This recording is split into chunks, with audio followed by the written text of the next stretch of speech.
tudo, queria agradecer a professora Flávia Maria Darcy Marchitti, do Instituto de Física da Unicamp. Ela é pós-doc lá no Instituto de Física.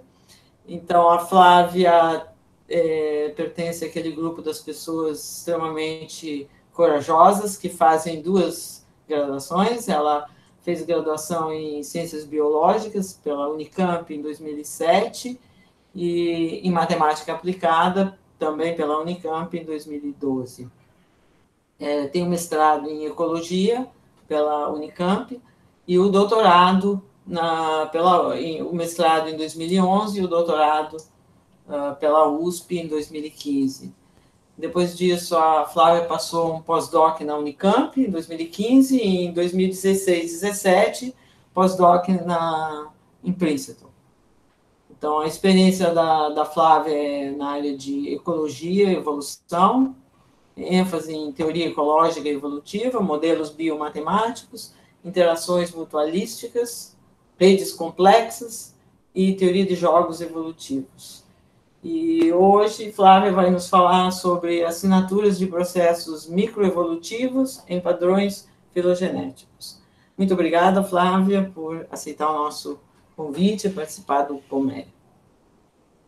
Obrigada, eu que agradeço o convite. Deixar autorizado aqui o uso da imagem da apresentação. Se por acaso eu for aparecer e vocês forem usar a minha imagem para outra coisa, dá um filtro no rosto aqui que a gente aparece, que eu estou sem maquiagem. Então, se for usar para outros motivos, dá uma melhorada. Bom, como a Eulália falou, eu tenho a formação em biologia e em matemática e tenho trabalhado na interface, especialmente com modelos teóricos.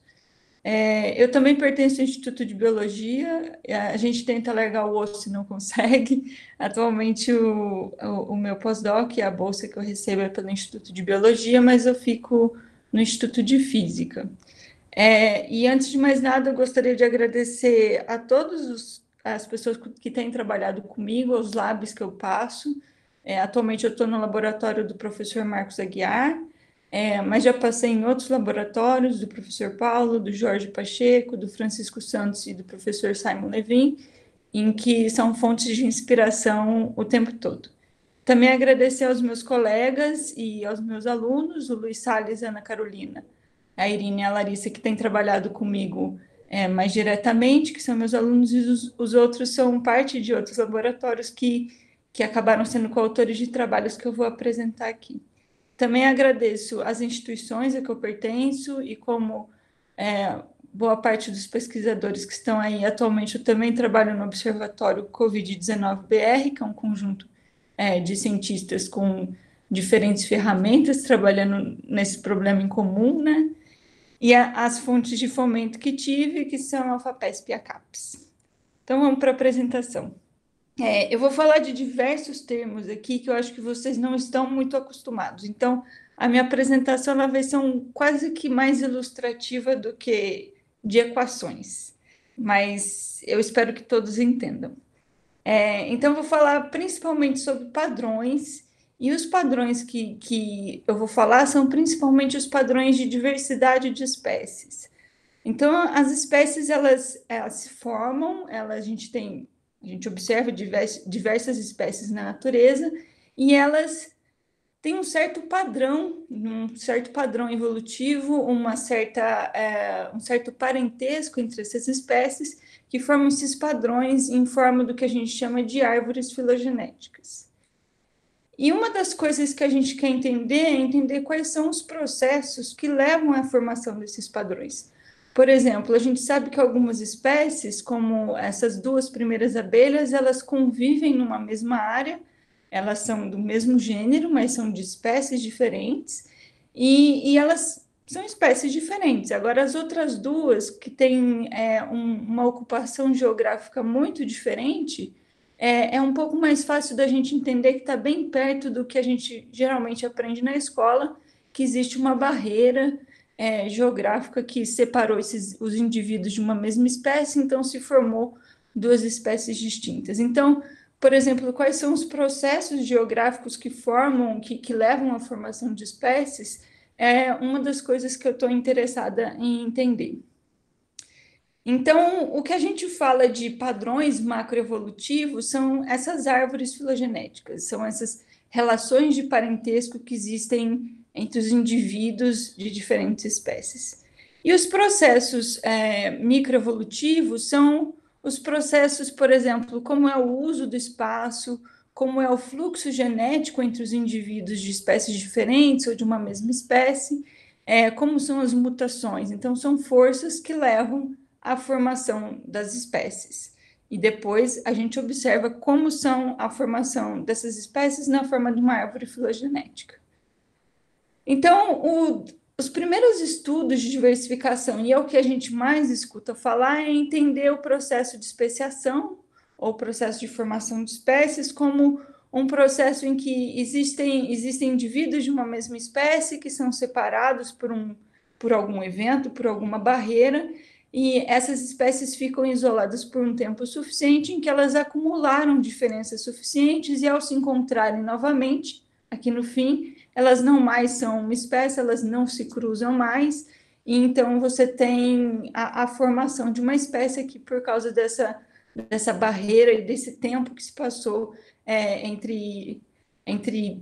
depois que teve a formação da barreira, né? Como foram os acúmulos de diferenças ao longo do tempo. E o Derrida Higgs, na verdade, Higgs e Derrida, que são dois pesquisadores mais da área da física, são pesquisadores que propuseram, há algum tempo atrás, que o processo de especiação ele não necessariamente precisava ocorrer com uma formação de uma barreira. Então, eles mostraram que para indivíduos com genoma infinito, eles definiam as espécies e definiam os indivíduos através de genomas, eles conseguiam mostrar que num espaço contínuo poderia haver a formação de espécies ainda num cenário neutro, que é mais impressionante, ou seja, não existem forças evolutivas falando que alguns indivíduos são melhores que outros, falando que alguns indivíduos são mais aptos que outros em um certo ambiente. Eles conseguem mostrar, então, que não é necessário ter uma barreira e não é necessário ter nenhuma força para que esses indivíduos se dividam em espécies. E, ao mostrar isso, eles mostram através de uma métrica que é a similaridade genética. Eles olham para a similaridade genética que existe entre os indivíduos e eles veem que, ao longo do tempo, essa similaridade genética ela vai diminuindo, né? Existem grupos de indivíduos que têm uma baixa similaridade genética entre si, e indivíduos entre si que têm uma alta similaridade genética. Então, se a gente define um valor de corte aqui, a gente consegue ver que existem indivíduos que são totalmente incompatíveis, não têm similaridade suficiente com um certo outro grupo de indivíduos. E, posteriormente, o professor Marcos Aguiar, com genomas finitos, mostrou que também poderíamos ter a formação de espécies em ambientes contínuos, mas era necessário ter uma certa, o que a gente chama de parapatria, uma certa estruturação do espaço. Então, ao invés dos indivíduos usarem todo o ambiente, eles precisariam usar o ambiente de forma mais selecionada. Então, usar só uma região, por exemplo, para procurar parceiros sexuais para reprodução. Então, além dessa parapatria, né, além dessa estruturação ao longo do espaço, era necessário, então, uma similaridade genética mínima para que os indivíduos possam se reproduzir. E, com isso, você vê a formação das espécies. Então, é nesse contexto, então, que eu venho trabalhando. Eu trabalho com um modelo baseado no indivíduo, em que os indivíduos eles são definidos por um certo genoma. Esse genoma ele é binário, ele tem comprimento B, e os alelos podem ser, então, 0 ou 1. Pode ser 1 ou menos 1, 1 e menos 1, mais 1 e menos 1, né? No caso, 0 ou 1, tanto faz. O que importa aqui é que ele é binário, e só por ele ser binário e o genoma ter um certo comprimento B, a gente tem, no fundo, 2 elevado a B opções de genomas. Então, são muitos genomas, e dependendo do valor de corte que você usa para definir a espécies, você vai observar a formação de espécies de fato. Nesse modelo baseado no indivíduo, nós utilizamos o que a gente chama de reprodução sexuada. Então, existe um indivíduo focal que vai escolher um parceiro sexual, e esses indivíduos, eles com seus genomas, a gente consegue medir a distância de Hamming entre os genomas. A gente consegue ver exatamente as diferenças posição a posição. Nesse caso aqui, existe uma distância de Hamming igual a 3. Eles são similares, mas existe uma distância igual a 3 aqui de diferenças. E a reprodução, ela é definida de acordo com uma compatibilidade genética, que é uma distância G, a partir da qual, abaixo da qual os indivíduos conseguem se reproduzir. E ao se reproduzir, um indivíduo é deixado para a próxima geração, o filho desses dois indivíduos, é copiado cada gene aqui com uma probabilidade de meio, e algumas vezes acontece o que a gente chama de mutação.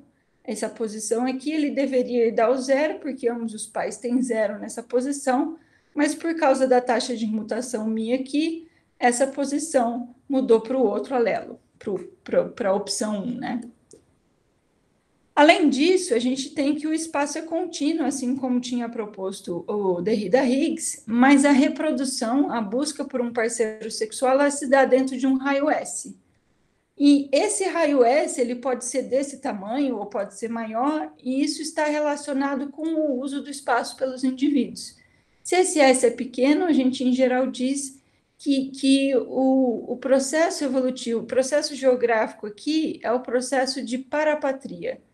E quando a gente tem um raio muito grande, em que o indivíduo focal ele pode escolher qualquer parceiro que está dentro desse raio, que é praticamente todo o espaço, a gente diz que esses indivíduos estão em simpatria. Eles compartilham, existe um fluxo genético bem grande nessa população. E a definição de espécie com que a gente trabalha é uma definição de espécie baseada no fluxo genético que existe entre os indivíduos. Então, se eu pegar aqui todos os indivíduos que têm seus genomas, cada um tem seu genoma, nesse espaço, e se eu conectar eles pela compatibilidade genética, então eu ligo todos os indivíduos que são compatíveis, ao perder, ao longo do tempo, compatibilidade genética de um grupinho, perder compatibilidade genética com outro grupinho, a gente tem a formação, então, de duas espécies. Ao longo do tempo, se mais conexões são perdidas, mais compatibilidades genéticas são perdidas, a gente tem formação de mais espécies. Então, ao longo do tempo, o que a gente vê que por causa dessas mutações e por causa da reprodução sexuada, o que a gente vê é que ao longo do tempo vai se dando a formação de grupos de espécies, né? De grupos de indivíduos que são compatíveis entre si, que a gente chama de espécies. Em um trabalho recente que saiu ano passado, nós decidimos explorar, então, como se dava essa formação de espécies, como é que se dava com o uso do espaço, né? Um raio pequeno, que é um S5, que é mais parapátrico, com raios grandes, como o S40, que é mais simpátrico, e buscamos entender, então, quais eram as diferenças no uso do espaço na formação de espécies. Nós observamos que, ao longo do tempo, aquelas espécies que usam um espaço mais restrito, se o seu genoma é pequeno, ela demora um certo tempo, mas ela forma, basicamente, um certo número de espécies. Mas se o genoma é grande, a formação de espécies ela se dá rapidamente. E ali permanece um certo número de espécies. Então, nós notamos que os genomas grandes, eles permitem, então, uma formação rápida de espécies. Os genomas pequenos demoram mais tempo para formar as espécies, mas também se formam. E que o uso do espaço muito amplo, ou seja, quando você tem o caso de simpatria, o número de espécies diminui, o número de espécies formadas que entram em equilíbrio, ele diminui.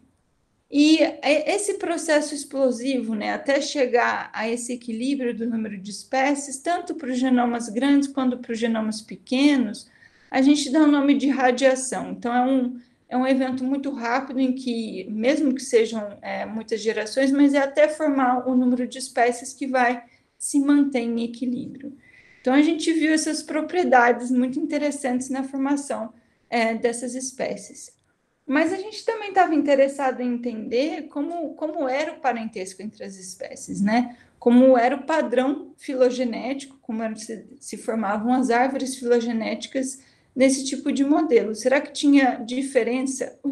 Será que tinha diferença quando o raio era grande, quando o raio era pequeno?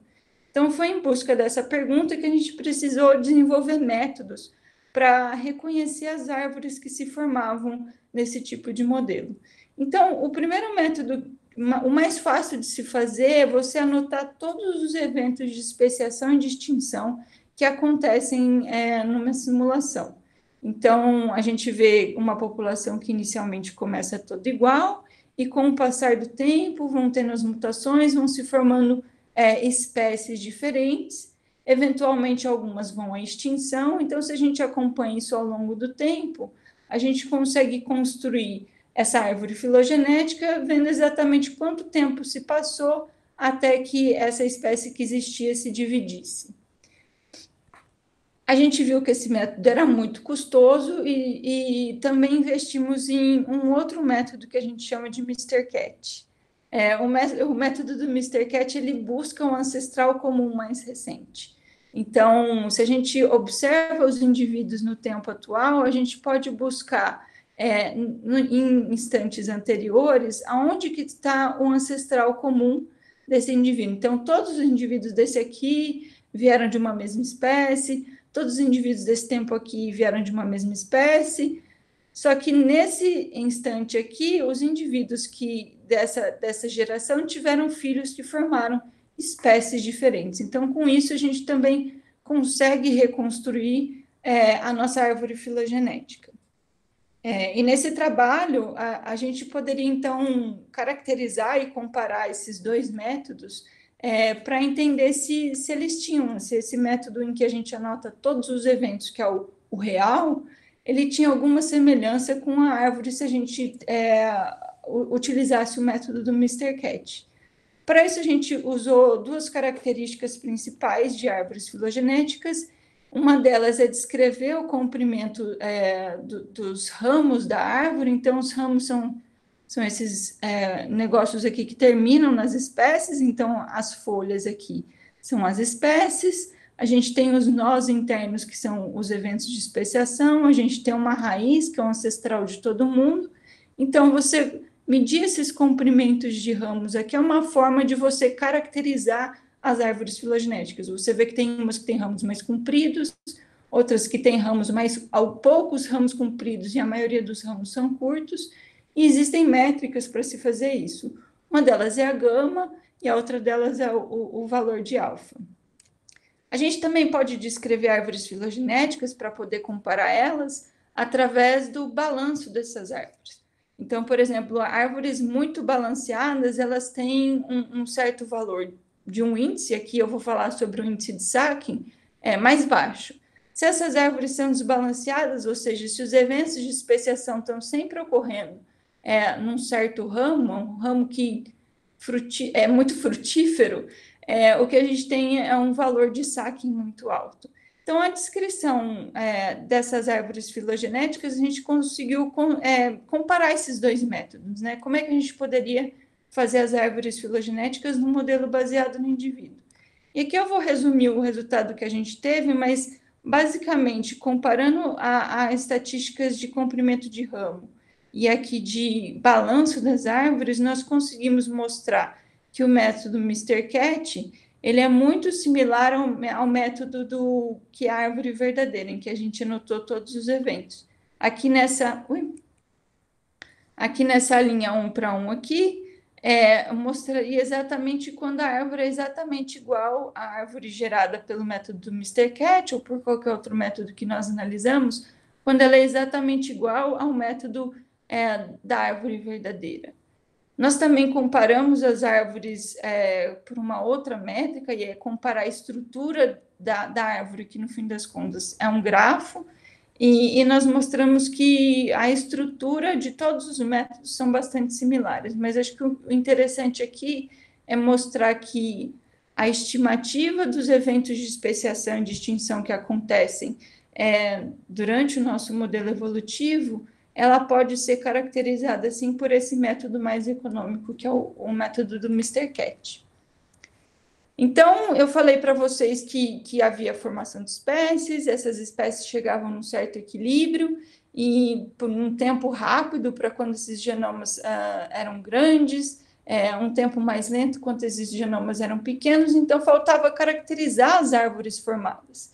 Então, a gente usou o método do Mr. Cat para formar essas árvores, e nós conseguimos descrever, através desse monte de elipse aqui, que eu vou tentar falar brevemente para vocês, a gente conseguiu mostrar as diferenças, os diferentes métodos de especiação geográfica.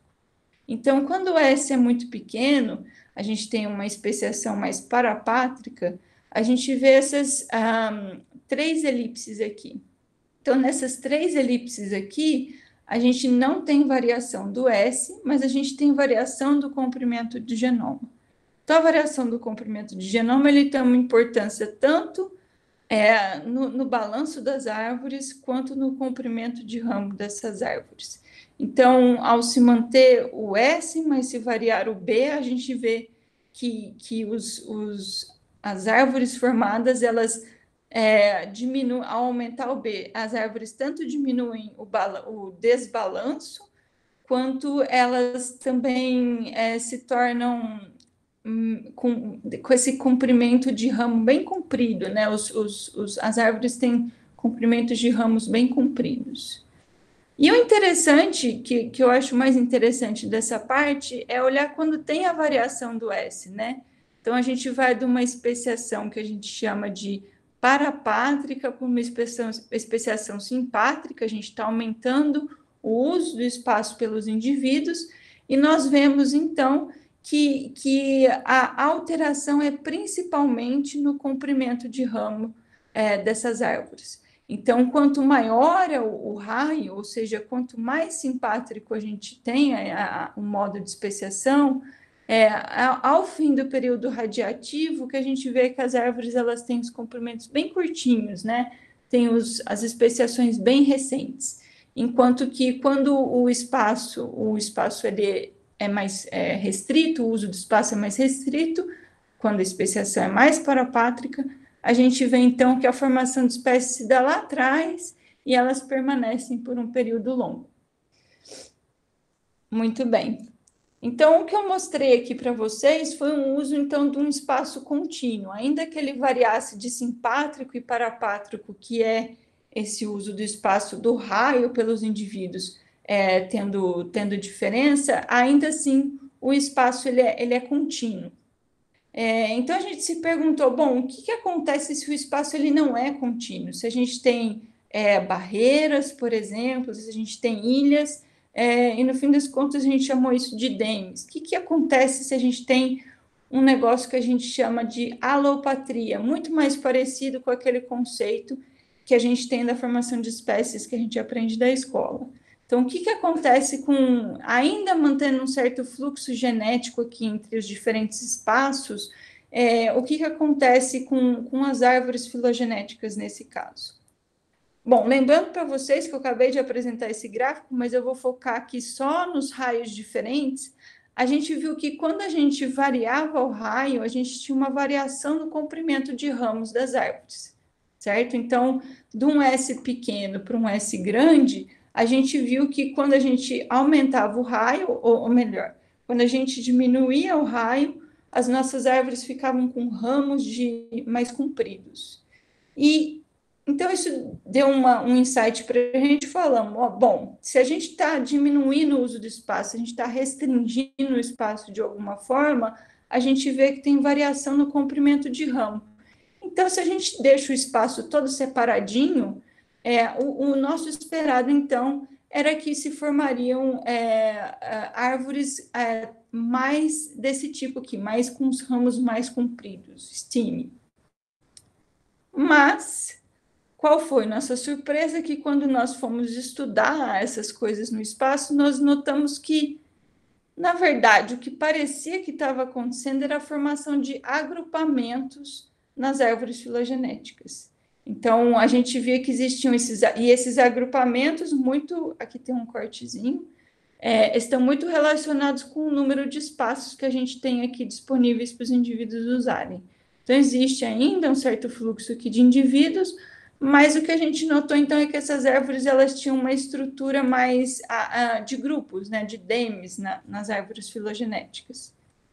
E, de fato, quando a gente foi analisar aquelas duas mesmas métricas, né, quanto ao balanço e quanto ao comprimento dos ramos, nós notamos que o que variava basicamente era o comprimento de ramo. A gente via variação também no valor do alfa aqui, que mede os comprimentos de ramos, mas ele basicamente diminuía a sua variação. Então, a gente falou assim, bom, vamos olhar mais de perto e tentar entender isso melhor, porque a gente fez simulações com números de DEMs diferentes, com número de indivíduos por DEMs diferentes, e a gente sabe que essa métrica de balanço de árvores, ela está, por mais que ela seja uma métrica normalizada, ela está muito relacionada com o número de indivíduos, que está relacionado com o número de espécies. Então, quanto maior o número de espécies, maior pode ser o desbalanço que essa métrica fornece para a gente. Então, o tamanho de uma árvore filogenética está muito relacionado com o tamanho de desbalanço que ela pode apresentar, ainda que seja normalizada.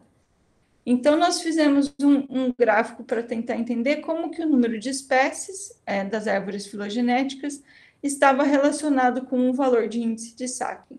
A gente sabia já que existia essa relação, então, do número de espécies com o índice de Sacking, mas a gente não esperava que fosse dessa forma, que quanto maior quanto menos DEMs, quanto menos ilhas você tem no modelo, né, menor é o índice de Sacking, você abaixa esse máximo para um certo número de espécies. Então, vou mostrar aqui para 75, nós vemos que para uma estrutura de espacial de 4 DEMs, o que a gente vê é uma formação ali de, no máximo, um índice de Sacking perto de 5, enquanto que em um DEM só, ou seja, um espaço geográfico todo contínuo, esse índice de Sacking podia chegar até 15. Então, isso foi para a gente muito surpreso, e uma coisa bastante interessante é que nesse trabalho e no anterior também a gente comparou com árvores filogenéticas reais. E uma coisa que a gente observou é que, de fato, talvez a gente aqui queira ver o que a gente não sabe, mas a gente conseguiu correlacionar muitos casos aqui com o número de ilhas em que essas espécies irradiaram. Eu não lembro exatamente qual é esse set aqui, se eu não me engano, são os lagartos. A gente observou que eles tinham esse certo número de espécies, a árvore deles tinha esse certo desbalanço, e de fato eles formaram em regiões que podem ser consideradas 2 regiões, né? E para outros casos aqui, acho que somente 2 casos que a gente não conseguiu uma relação tão forte. Então, quando você observa uma rede filogenética real, você pode olhar para ela e, se ela tiver um desbalanço muito baixo do que seria esperado para uma árvore de tal tamanho, né? Se você observa um desbalanço muito menor, você pode talvez inferir, e aqui eu não estou afirmando, eu estou dizendo que pode ser uma inferência que podemos fazer, e é preciso verificar com os dados, que esse processo de especiação ele se deu em mais áreas do que somente uma. Então, a radiação ela pode ter acontecido em diversas ilhas. Bom, ao longo do tempo, então, a gente foi estudando esse modelo e tentando entender todos os processos que aconteciam nesse modelo, e esse trabalho foi principalmente desenvolvido pela Larissa Botelho, em que ela tentou entender quais eram os processos de perda de diversidade. Então, os processos de perda de diversidade que a gente tem nesse modelo são principalmente 2, sendo que um deles a gente divide em 2, né? A gente tem as extinções, em que basicamente o número de indivíduos de uma certa espécie vai diminuindo, até que sobra só um indivíduo que não consegue se reproduzir com ninguém e vai à extinção. E você tem processos de hibridização, que são as fusões e as reversões. Nas fusões, a gente tem 2 agrupamentos, 2 espécies diferentes, aqui representadas em preto e amarelo, que ao longo do tempo reestabelecem o fluxo genético e voltam a ser uma espécie só. Existe também um outro processo de reversão, que acho que vai ficar um pouquinho mais claro no outro slide, em que você tem uma primeira divisão de espécies, depois você tem uma segunda divisão de espécies, esses indivíduos pertenciam à mesma espécie da preta, e depois você tem uma espécie que já tinha se dividido antes, voltando a reverter com uma das espécies existentes. Então, esse é o processo chamado de reversão. Então, aqui, só explicando graficamente naquele fluxo genético entre os indivíduos, o processo de hibridização, ele se dá quando você tem duas espécies aqui e se reestabelece o fluxo genético entre esses indivíduos, seja porque ocorreram mutações e formaram indivíduos compatíveis, seja porque a reprodução sexuada, ao ter a troca dos alelos, né, você herda com probabilidade de 50% de cada um dos pais, você pode estabelecer conexões com indivíduos com os quais você não tinha. Então, existe aqui o restabelecimento do fluxo genético.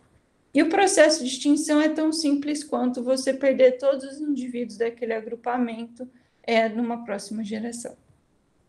Então, o processo de extinção numa árvore filogenética ele é desenhado até que aquele ramo se interrompe. O processo de fusão ele pode ser representado por uma espécie formando duas que voltam a ser uma, então existe uma bifurcação que depois se junta em um ramo de novo, e existe o processo de reversão, que você tem uma primeira bifurcação, e depois você tem uma segunda bifurcação, só que uma das bifurcações volta a se reproduzir com uma outra espécie mais antiga, mais filogeneticamente anterior. Então, esses processos que são considerados hibridizações levam a uma árvore filogenética que a gente chama de reticulada. Então, a evolução ela não é tão bonitinha quanto a gente conhece dos livros também. Os processos de hibridização eles são muito comuns. A gente desconfia que eles são muito mais comuns do que hoje em dia a gente conhece, e a árvore filogenética, no fim das contas, ela teria várias vezes esses agrupamentos, esses quase que loops, né, que se formam numa árvore filogenética. E nós fizemos esses processos em nosso modelo de simulação e observamos, então, nós contabilizamos todos os processos que eram extinções ou hibridizações, né, fusões e reversões. Então, ao invés de marcar na árvore filogenética e mostrar um monte de árvore filogenética para vocês, eu vou mostrar o que a gente observou em números cumulativos aqui, né? Então, nós observamos que, independente do tamanho de genoma, as extinções, elas se dão basicamente constantes ao longo do tempo. Apenas para o genoma menor, que a taxa é um pouco menor, mas existe uma taxa constante e essa taxa talvez esteja ligada à taxa de mutação e à distância que a gente considera entre os indivíduos, né, para considerar a reprodução. Já a fusão e a reversão, ela acontece muito mais frequentemente em genomas menores. Elas acontecem com muito mais frequência na forma de fusão, mas a reversão ela também acontece e ela chega num certo platô. Ela basicamente não existe para genomas muito, muito, muito grandes. Mas a gente sabe que genomas muito, muito, muito grandes não representam bem a realidade que a gente observa na natureza. Então, aqui nesse gráfico em que a gente mostra o número de eventos por gerações, é possível ver que existe um certo pico aqui para o número de fusões e também para o número de reversões, pelo menos para o genoma pequeno. E nós também observamos como era, por exemplo, o tamanho da população, e também vou falar do comprimento do ramo, no momento que esses eventos aconteceram. Então, nós notamos que as extinções, de fato, as populações eram muito pequenas quando esses eventos aconteceram, porque é basicamente a definição de uma extinção. E não existia diferença, não existe diferença nos processos de o tamanho da população durante o processo de fusão ou de reversão, é a mesma coisa. E nós notamos também que o comprimento de ramo das extinções ele se estende por um período, por comprimentos bastante longos até, enquanto que os eventos de hibridização e de reversão eles acontecem em ramos muito pequenos, né? São espécies que se formam, duram muito pouco tempo e depois elas se juntam. Então, são quase que hibridizações incipientes, né? Na nossa definição aqui. E todos esses modelos que eu mostrei para vocês até agora são modelos que são considerados neutros na biologia. São modelos em que você tem flutuações genéticas e flutuações do tamanho da população que são devidos simplesmente ao que a gente chama de deriva. São eventos que vão desaparecer com as espécies ou que vão desaparecer com certos genomas que nada tem a ver com o quão boas essas espécies são ou quão ruins os indivíduos dessas espécies são. A gente não tem aptidão ou fitness para definir cada um desses indivíduos. Eles são exatamente todos iguais.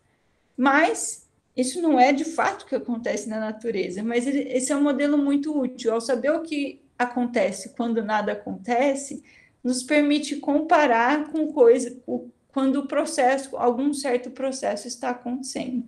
Então, dessa forma, a descrição desses eventos em um modelo neutro, né, não é de todo inútil. Ela serve para uma comparação quando as coisas realmente estão acontecendo. E o que é quando as coisas realmente estão acontecendo? Então, uma das coisas que acontece na natureza são, por exemplo, interações entre indivíduos.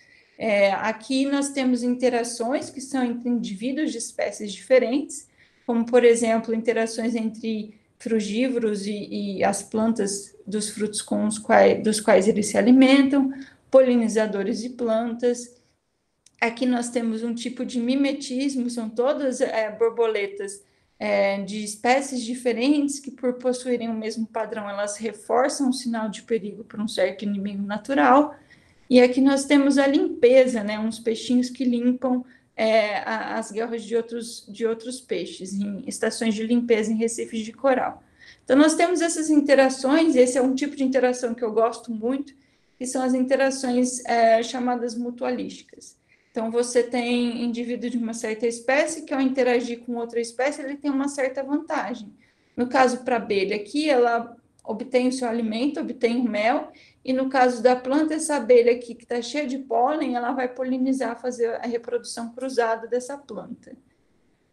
Nós também temos esse tipo de interação que é tipo benéfica para os indivíduos, né? Uma certa cooperação entre os indivíduos que acontece entre indivíduos de uma mesma espécie. Então, aqui no exemplo das formigas, ou no exemplo desses bichinhos que soltam um alerta quando vem um inimigo natural, desses morcegos que vivem em colônias e desses macacos que vivem também em agrupamentos muito grandes e hierárquicos, nós temos indivíduos aqui que têm uma certa aptidão diferente dos outros indivíduos. Por exemplo, no caso das rainhas de formigas, né, elas se reproduzem enquanto as operárias não se reproduzem. Existe uma certa cooperação com a rainha. Nesses indivíduos aqui, aquele indivíduo que fica fora dando um alerta para os outros é aquele que vai ser provavelmente atacado primeiro. Então, existe uma certa aptidão desses indivíduos. O papel que eles desempenham, as características que eles possuem, vão definir a aptidão desses indivíduos. E uma forma de se estudar a cooperação, a evolução da cooperação, é através de modelos que envolvem a seleção natural, tão conhecida e tão estudada em modelos biológicos. Uma das formas de se estudar a evolução da cooperação é através de jogos evolutivos. E esses jogos evolutivos, basicamente, eles são modelos que são dependentes de frequências. Então, você tem indivíduos que são cooperadores, indivíduos que são chamados de defectors, que não cooperam, e ao longo do tempo, se os indivíduos defectors têm uma certa vantagem em relação aos cooperadores, ao longo do tempo eles vão se estabelecer e essa população ela vai ser formada basicamente de indivíduos cooperadores. Uma das formas de se representar isso é através de uma matriz de payoff, né? Então, eu não sei se todos aqui já viram uma matriz de payoff. Ela coloca nas linhas as estratégias, né, que são os cooperadores e defectors, e nas colunas também, e você tenta entender, numa população que tem só cooperadores, como se dá um cooperador, quanto que ele ganha? Bom, ele ganha 3. Bom, numa população só de cooperadores, quanto que ganha um defector? Um defector ganha 5. Numa população de defectors, quanto ganha um cooperador? Ele não ganha nada. E numa população só de defectors, um defector ganha 1. Então, ao estabelecer essa matriz de payoff, você consegue entender que um defector ganha mais que um cooperador numa população de cooperadores e também ganha mais que cooperadores numa população de defectors. Então, essa deve ser a estratégia evolutivamente estável no modelo de dilema do prisioneiro. E, em geral, a gente usa esse modelo de dilema do prisioneiro para tentar entender uma situação muito difícil, em que os indivíduos são muito egoístas e não querem cooperar, que é o que deve acontecer com todos os indivíduos na natureza. Eu quero sempre ter o melhor para mim. Como é que pode ter evolução da cooperação? Como é que podem ter evoluído formigas, evoluído abelhas? Como se deu a evolução da cooperação na natureza? Então, de fato, aqui, só para mostrar aqui no modelo de dilema do prisioneiro, a estratégia evolutivamente estável que fica no final é a população de defectors.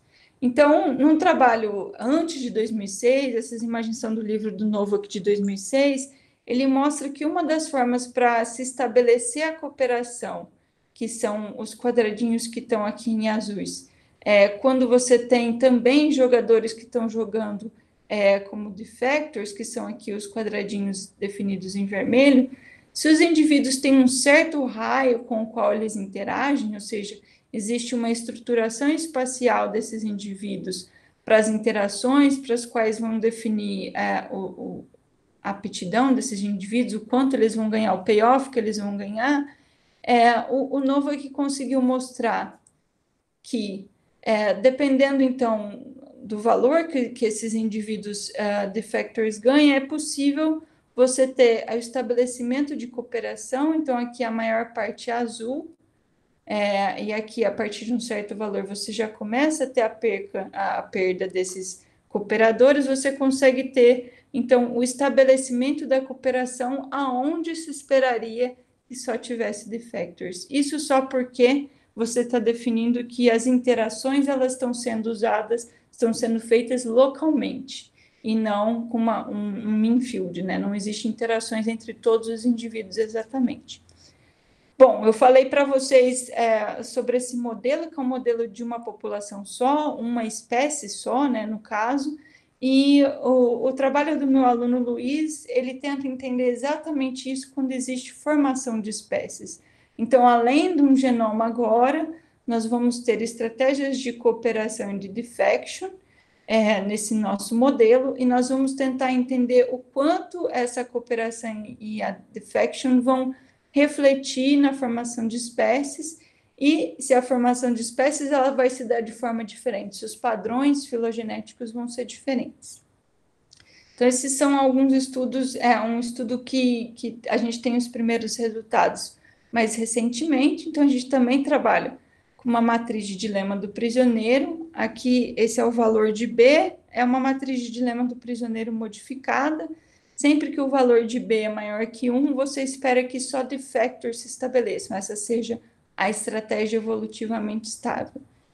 E o que o Luiz também teve que lidar no seu trabalho foi tentar entender como a distância genética vai interferir no nosso modelo, porque nós temos indivíduos de espécies diferentes e nós gostaríamos de manter esses indivíduos em espécies diferentes, e que isso contasse, então, para o quanto um certo indivíduo enxerga de cooperadores e defectors na sua população.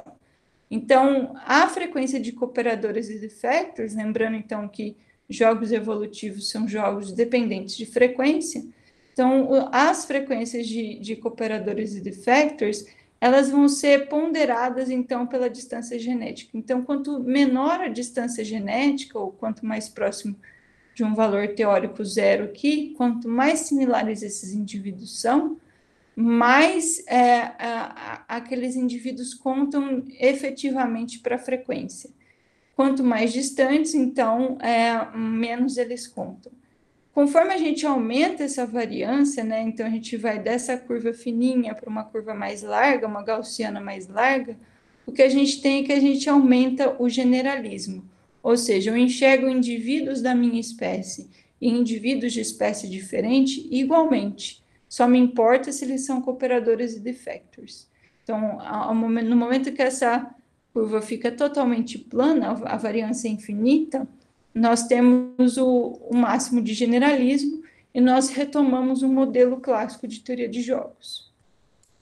Então, aqui eu vou apresentar esses gráficos, eles vão ter sempre a mesma forma, e o que eu vou apresentar aqui, então, essa variação do generalismo, ela cresce para baixo, para esses gráficos para baixo, e eu vou focar nesse valor de B aqui, que é o valor da matriz de payoff. Todos esses valores de B aqui, eles são acima de 1, isso indica que todos os nossos resultados aqui apresentados, a gente esperaria que houvesse estabelecimento de defectors na população, mas o que a gente vê de fato é que existe um certo estabelecimento de cooperadores onde eram esperados defectors. Então, nós apresentamos aqui na curva verde exatamente o que era o modelo do novo aqui, em que é o clássico, em que a gente tem basicamente os indivíduos enxergando todos os outros como...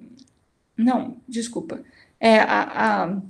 A curva verde aqui, ela representa a ausência do jogo.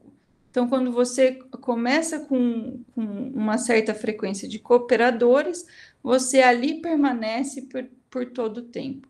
E aqui nós apresentamos duas outras curvas em que nós mostramos o que acontece quando você começa com uma certa quantidade de cooperadores. A quantidade de cooperadores ela cai bastante no começo, mas para um generalismo baixo, os cooperadores conseguem se estabelecer. Para um generalismo alto, nesses modelos genéticos, começa-se a diminuir o número de cooperadores. Então, o primeiro efeito que a gente observou é que a cooperação, de acordo com o modelo de novo, que seria esperado se estabelecer no modelo geográfico, no modelo de uso local do espaço, ele diminui conforme a gente inclui a genética. E ele diminui conforme a gente inclui a genética e permite interação entre indivíduos de espécies diferentes. Então, não só a restrição espacial pode ser importante, mas também a restrição genética pode ser importante para o estabelecimento da cooperação, de tal forma que, com menor o grau de generalismo, mais se estabelece a cooperação. E nós observamos também que as espécies formadas, existe uma certa variação no número de espécies aqui, mas elas se formam, elas têm um overshooting nesse período de radiação, e depois se estabelece um equilíbrio do número de espécies, e algo que a gente tem analisado, existe muito ruído aqui para a gente tentar entender, é entender também como se dão as estruturas dessas árvores filogenéticas. E eu acho que a mais gritante delas é quando a gente olha para o balanço das árvores filogenéticas. Então, aqui, um método de comparação, que é essa curva verde, que é a ausência, o caso neutro, né? Quando você tem um caso neutro, existe um certo máximo de desbalanço que essas árvores atingem, e depois de um certo tempo que se atingiu o equilíbrio do número de espécies, esse desbalanço diminui. Enquanto que as árvores onde existe jogo, você observa uma diminuição desse pico. As árvores elas ficam por muito mais tempo com o mesmo grau de desbalanço.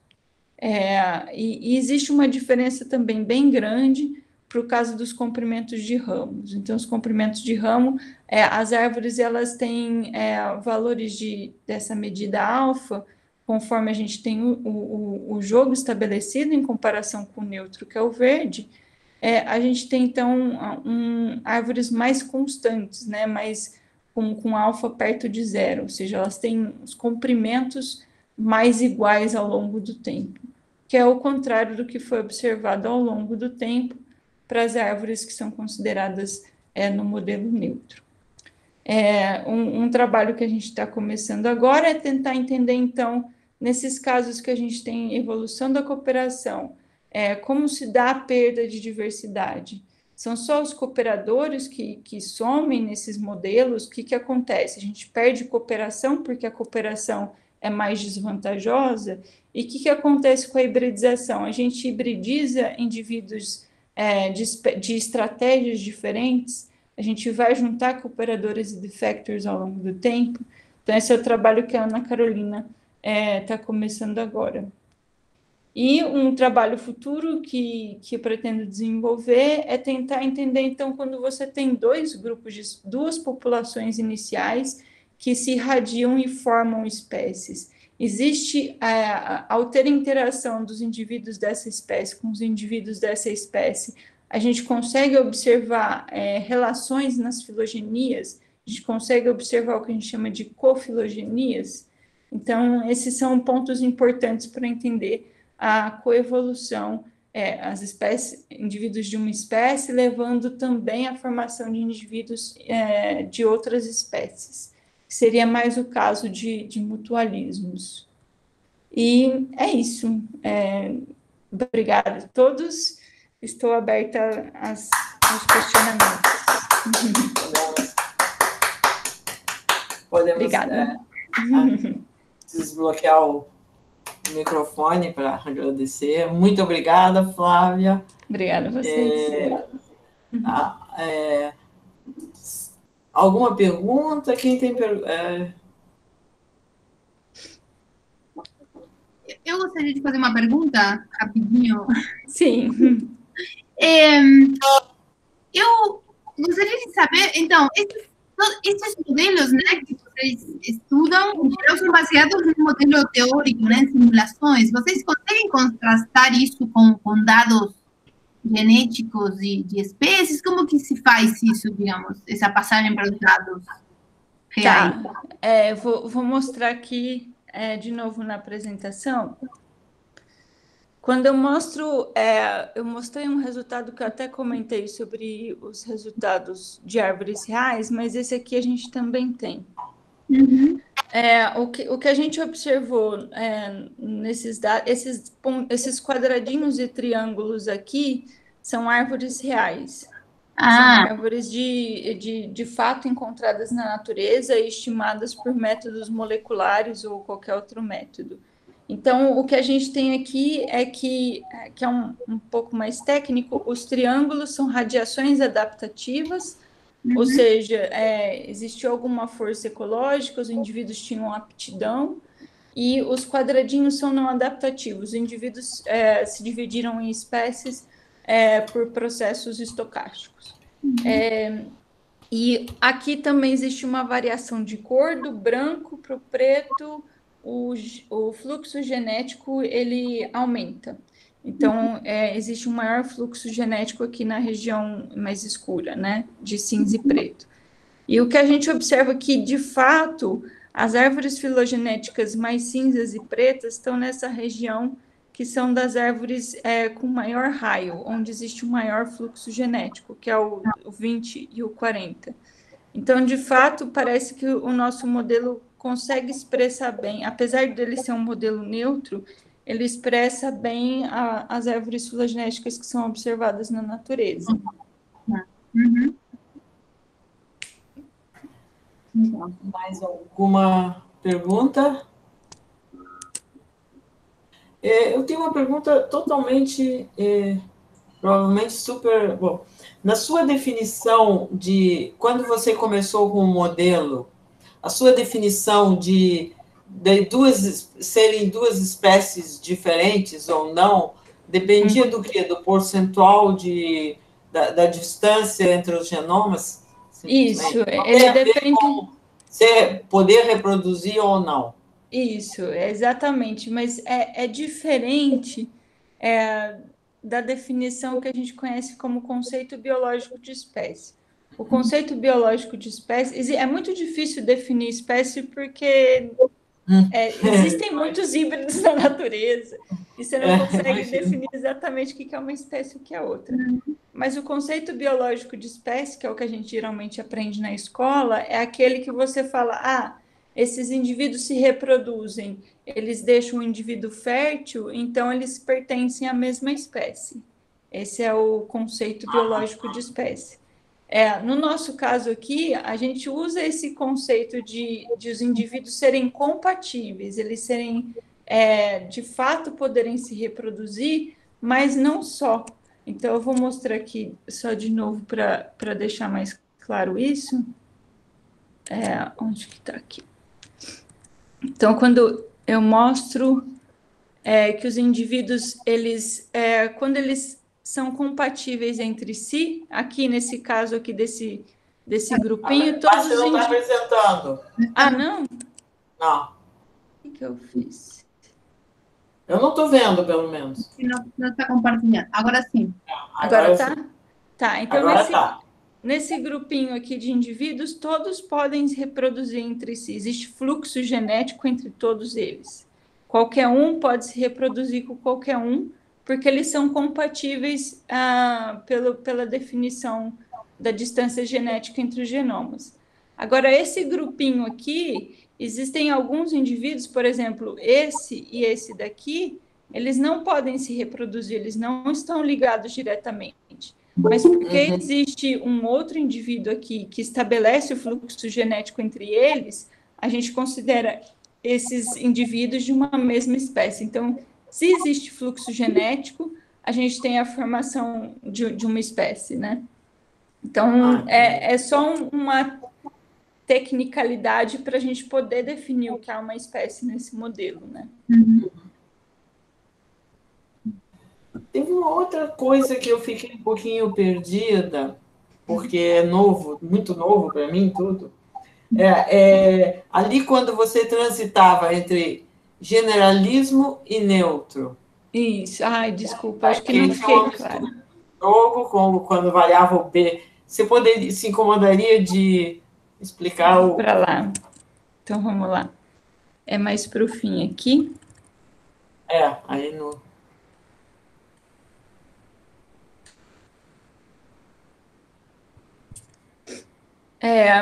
Então, só retomando aqui, o que a gente chamou de generalismo aqui é o quanto um indivíduo próximo, na verdade, distante, né, geneticamente, de um certo indivíduo, vai contribuir efetivamente para a frequência que ele observa daquela estratégia. Então, indivíduos que são geneticamente muito distantes, quando existe um alto generalismo, eles contribuem igualmente para a quantidade de cooperador ou de defector daquela população, se essa variância é grande. Se a variância é muito pequenininha, então é um indivíduo que enxerga basicamente só os indivíduos da mesma espécie. E todos os outros são ignorados. Então, esse é o generalismo. E aqui, eu acho que talvez não tenha ficado tão claro, o que é o verde aqui, no fim das contas, é quando a gente coloca uma variância tão grande, que ela é infinita, né? Então, ela é uma variância muito grande, então a gente tem aquela curva, ela é flat. Então, isso aqui retoma o modelo do Novak, ou seja, não existe genética no modelo do Novak, que foi aquele que eu apresentei anteriormente. Então, ele já falava que na presença do espaço, né, ao ter estruturação do espaço, você tem evolução da cooperação. E o que afeta, então, que são as outras duas cores aqui, o que afeta você ter a presença do genoma? Basicamente, o que a gente está mostrando é que a presença do genoma ela também pode contribuir para o estabelecimento da cooperação. Mas se os indivíduos são muito generalistas, você pode ter a volta, então, dos indivíduos defectors que seria esperado em campo médio. Tá. Meio que se aproxima do campo médio.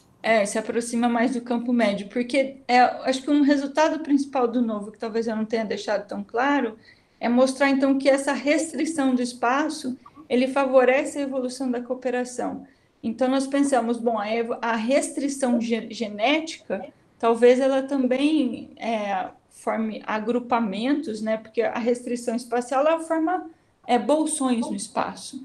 Então, essa restrição genética que forma bolsões, que a gente está chamando de espécies, eles podem também, provavelmente, contribuir para a evolução da cooperação. Mas a gente mostrou ali que conforme você relaxa, né, conforme você deixa um pouquinho mais generalista, você pode ter, de fato, uma perda dos cooperadores.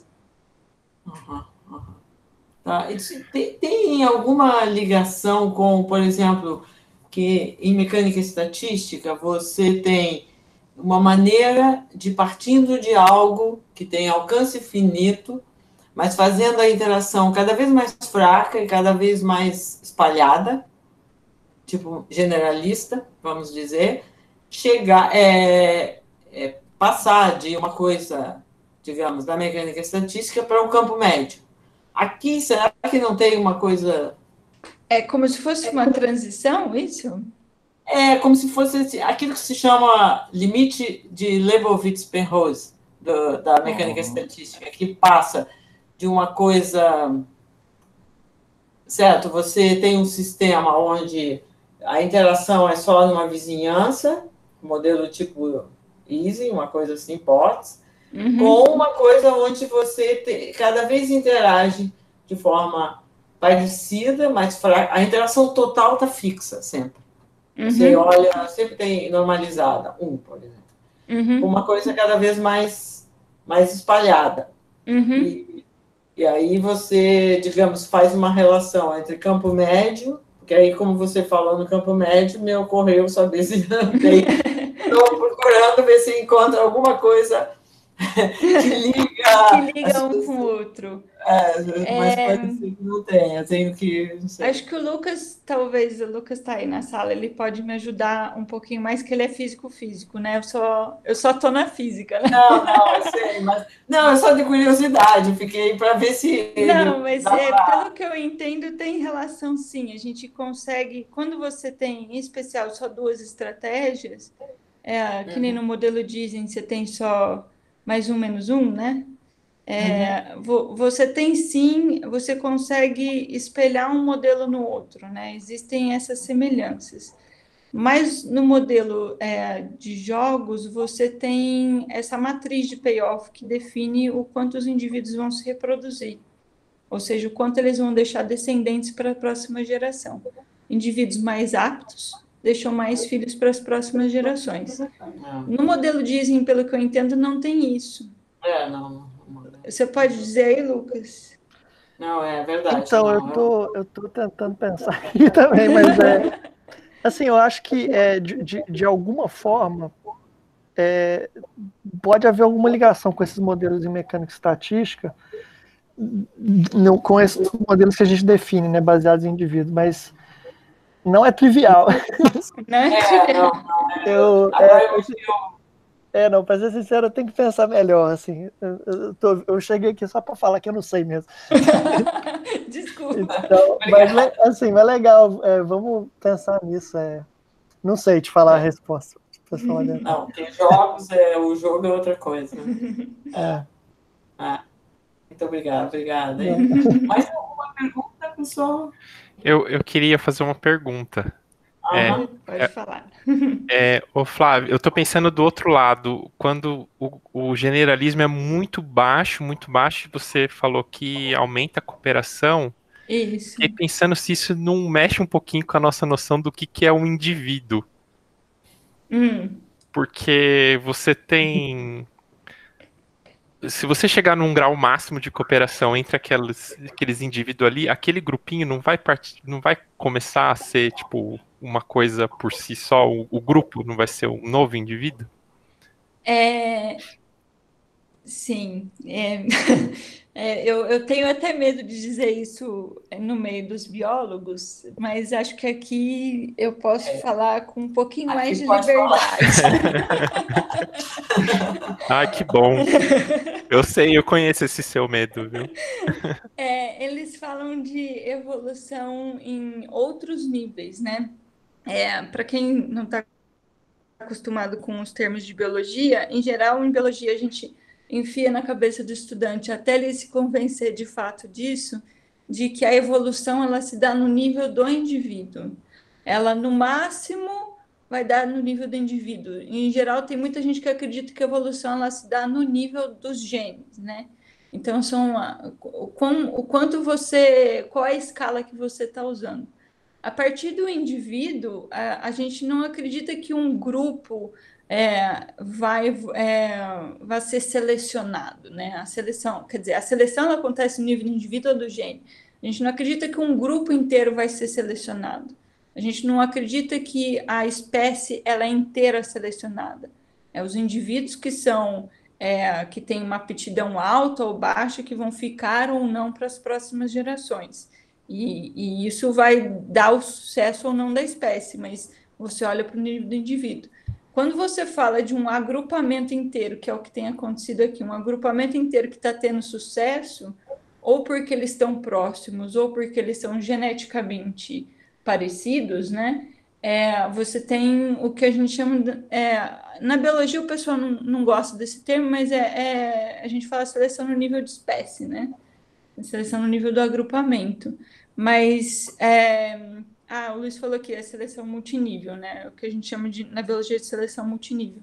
Então, de fato, você está tendo um certo sucesso daquele agrupamento, a aptidão ainda está no nível do indivíduo, o indivíduo vai se reproduzir mais ou não, mas por eles serem um grupinho que interage muito entre si e que tem o payoff um entre o outro muito grande, o que acontece é que com o tempo aquele agrupamento fica forte.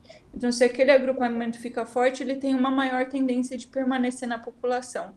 Mas ainda assim, que é o que eu uso para me defender na biologia, a aptidão está definida no nível do indivíduo, mas o resultado que a gente está observando é no nível do agrupamento, que no caso é um nível de espécie. Então, E se eles estão ali no mesmo espaço também, né? Uhum. O novo é que ele já falava nisso, né? Ele já falava que nesses casos de modelos espaciais a gente tem essa seleção multinível porque a gente tem seleção no nível maior porque se formam aglomerações no espaço de cooperadores e defectors. E aqui a gente tem aglomerações tanto no espaço quanto nos genes, né? Na compatibilidade genética. Então, é só por essa aglomeração, um grupinho que se torna muito bom por estar junto, que tem um sucesso maior, que a gente fala que tem uma seleção em outro nível, né? Muito legal. Obrigado, Flávia. De nada. Alguma pergunta ou comentário? Na espécie humana, às vezes essa aptidão pode ser medida de outra coisa, né? Com cifrões. Acho que sim. Não é o meu caso. Mais alguma... Bom, não sendo o caso, nós agradecemos. Vocês podem, por favor, tirar o... E agradecemos.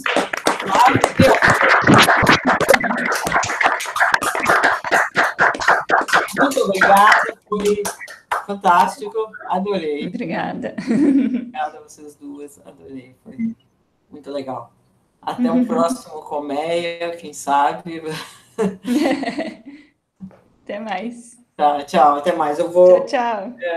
tirar a gravação. Tchau. Obrigada. Tchau. Obrigada.